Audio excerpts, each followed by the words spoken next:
Hi, welcome to this video.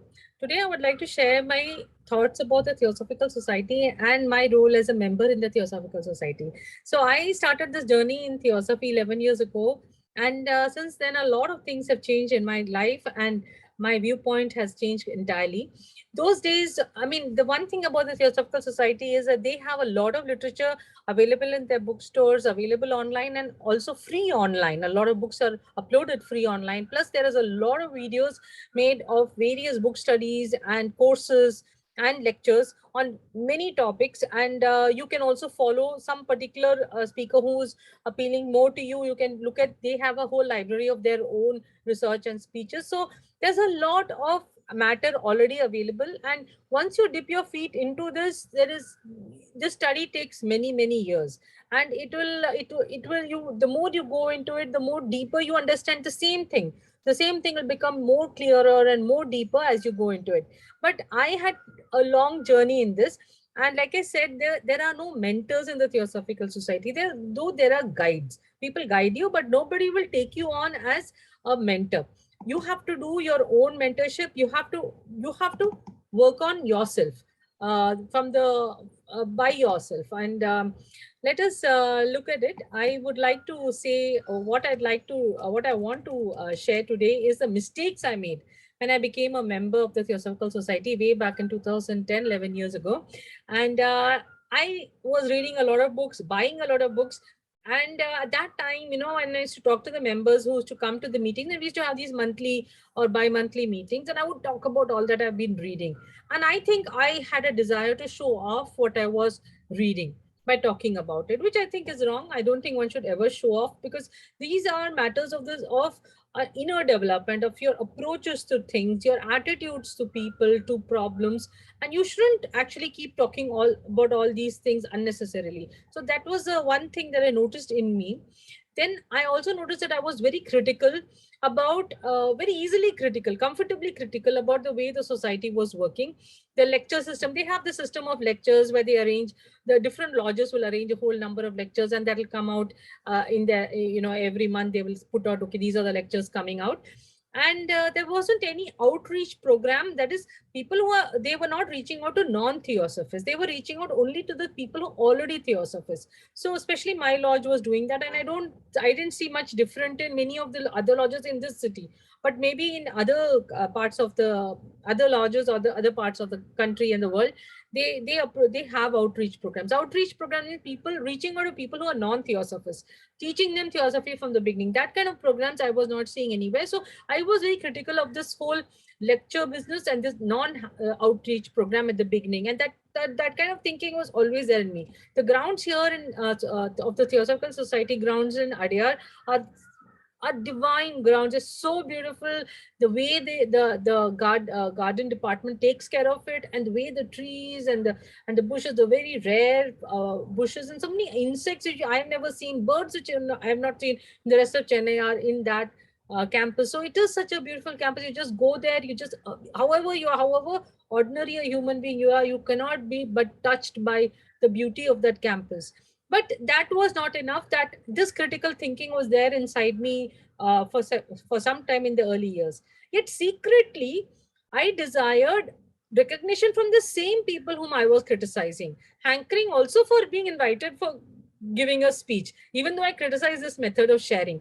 Eventually frustrated for not being invited, though I was invited once, and only once, for not being given any post or recognition. I tried to volunteer, but I somehow wasn't satisfied with the work I was doing there.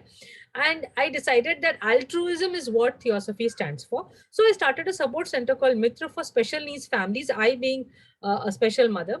My husband and I had a property which at that time was available, and we converted it into support for special needs families, called Mitra, or friend in Hindi. And and many people, a lot of people joined in this endeavor amongst special families and my relatives, friends. And we all did a lot of programs inside that center. For 5 years, we did it. Just before the pandemic, it has closed down.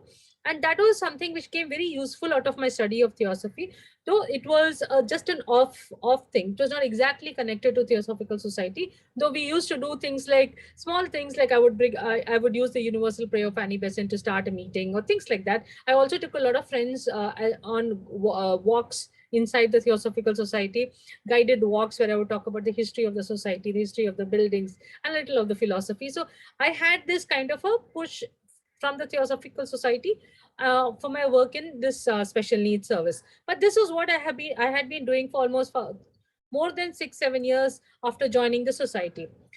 Now there's been a major course correction after 11 years of misconceptions about the TS and my own situation.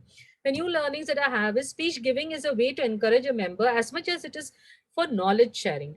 It is useful when one is reading texts that no one else appears to be reading in the general public, and hence gives us motivation to complete our readings. The difficulty with Theosophical Society's books are that most of the books which are very important to read are written in the late 19th century. So the English is very different, the sentences are very long, and there are references to people living at that time which we may never have heard about, and also a lot of historical references. Plus some of the books are really huge and big and very hard to read. So if you are determined to read it, you literally have to put aside everything else in your life and focus on reading at that time to motivate oneself to do this level of reading. Or because you have to keep on doing this type of reading, you can never give it up. Once you start, you may be doing difficult texts at some time and easy texts at some time, but you'll have to keep on doing it, because this process of reading changes you. The process of reading and thinking and absorbing the literature changes you, and that is a method of the society itself.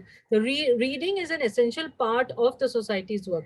So speech giving in a way motivates you to finish text, because if you're doing a study, then you finish reading that book because you have to give a speech at the end of maybe a part of the chapter. So speech giving is a very respectable and very good way to promote the new members and also old members, and help each member helps the other in continuing this work of learning. The other thing is, the study of theosophy changes a person entirely from a striving for materialistic goals to striving for moral goals and for an improvement in the state of our mind. The process of study, meditation, and service, which are called the three pillars of the Theosophical Society, requires the shift of goal. So, in a way, like when you're shifting your goals in life and you're thinking a lot about how do you approach things, what is your moral value, how really kind are you, how really truthful are you, how really good are you. You do a lot of inner work and outer work, and there's so much work that's going on. You don't really then have time to have any materialistic goals, but you may have pursue some goals on the plane of materialism, whatever you call that. You will have something for you to sustain your life. You'll have to do a lot of things to sustain your life, but then your real interest is now totally diverted in a way once you enter the society and theosophy.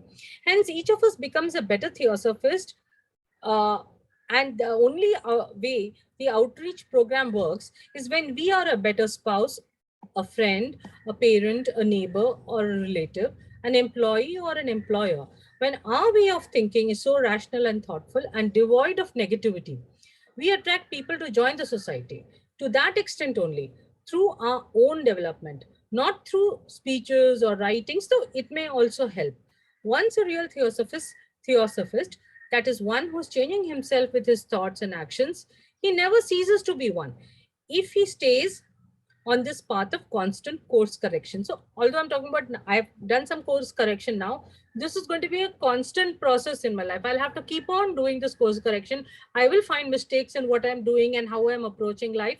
But this is the thing, that you can't make another person a theosophist just by giving him a bunch of books and introducing him to some videos and sending him some lectures. No, that's not. Becoming a theosophist is when you inspire somebody with your whole being, the person whom you are, because the other person thinks, hey, this person is so good, how did this person become this good? Then they will think that, okay, maybe the way this person is leading their life is a good way to lead one's life.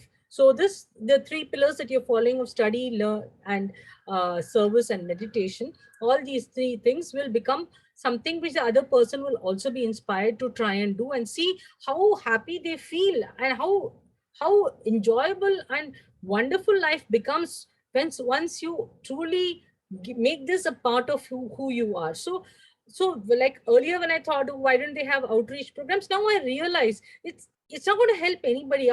This is not a spiritual organization like so many other spiritual organizations where they teach you breathing and they give you a bunch of things, and then they think that you can change. And actually they create lecturers and then they spread their network, and it's all nonsense. Because that, how much is that really changing each person?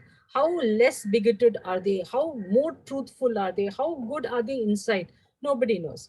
So this method that the Theosophical Society approaches, which is again something which they don't even talk about. I am talking about it because how I understand it, but I have never heard anybody saying that this is the actual idea by of what they are really doing in the Theosophical Society.